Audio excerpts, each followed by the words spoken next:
Now, the top of the hour on the Progressive Voices channel on TuneIn presents the Green News Report. We don't know who it belongs to. We have no idea where it came from. And we also don't know all that it contains. Mysterious oil spill triggers national emergency in Trinidad and Tobago. Climate experts are sounding the alarm over a troubling new report showing Greenland is getting greener. Big changes underway as Greenland warms. Plus, cocoa beans are a hot commodity right now. In fact, they've never been more expensive. Climate change has come for your chocolate. But not in time for Valentine's Day.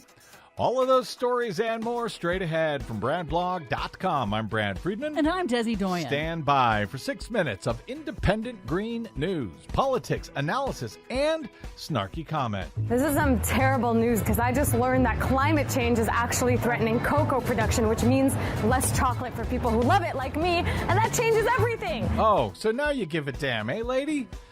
Whatever it takes. This is your Green News Report. Okay, Desi Doyen, if they didn't care about climate change coming for their beer or their coffee, maybe they'll start giving a damn now that it's threatening their chocolate. I hope so. I guess you do. What else do you have for us today, Des? Well, first, very sad news. A national emergency has been declared in the Caribbean island nation of Trinidad and Tobago after an abandoned, capsized barge grounded on a coral reef and ruptured, dumping massive amounts of oil. Crews are working round the clock to clean up and contain the nearly 8-mile-long spill that has fouled the island's pristine beaches at the height of its tourism season.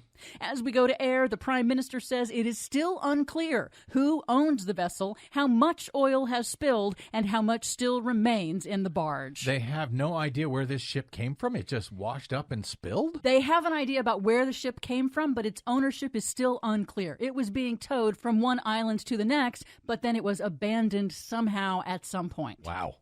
2 major studies this week focus on Greenland and the consequences of its accelerating ice melt due to global warming. The first study projects that so much fresh water is flowing from Greenland into the Atlantic Ocean that it could hit a tipping point earlier than expected that would weaken or shut down a critical system of ocean currents that redistribute heat from the tropics to the poles. The researchers say it is not clear when that might occur, but a shutdown would severely disrupt the global climate. That sounds even worse than expensive chocolate.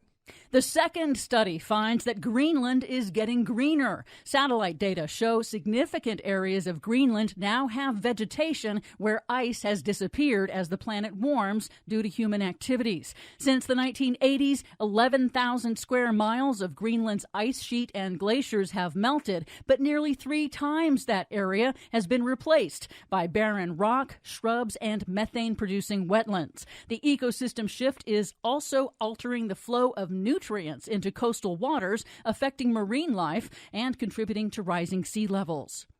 In other news, if Valentine's Day chocolate seemed extra expensive this year, you're not wrong. Man-made climate change has come for chocolate, hitting hard in West Africa, which produces 60% of the world's cocoa, the key ingredient in chocolate. Cocoa plants require very specific growing conditions, but extreme heat and drought have hammered cocoa yields for the last 3 years, reducing supply and sending prices soaring to new record highs. Thanks, Joe Biden.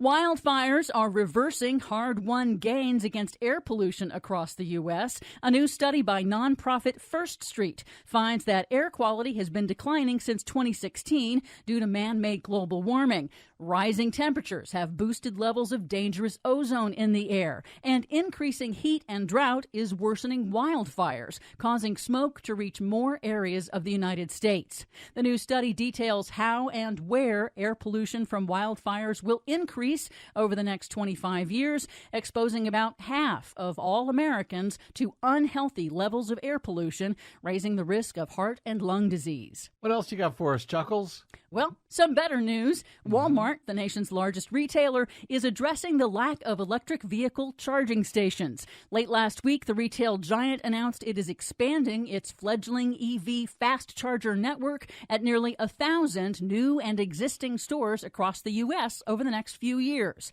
90% of the U.S. population lives within 10 miles of a Walmart. And finally, beloved science communicator Bill Nye on CNN recently offered some hope on climate change in the form of action. If you want to do something about it, two things I tell everybody. Talk about it. And then the thing to do about it really is to vote. We have people running for president in the world's most influential country who won't even talk about climate change, let alone talk about what they're going to do about it. Yeah, well, wait till they can afford chocolate. For much more on all of these stories and the ones we couldn't get to today, check out our website at greennews.bradblog.com. I'm Brad Friedman. And I'm Desi Doyen. And this has been your Green News Report. Please help Progressive Voices support the Green News Report by stopping by bradblog.com/donate. PV brings you the best progressive audio and video in one free stream. Stephanie Miller, Tom Hartman, Randy Rhodes, David Packman, Brad Friedman, and more.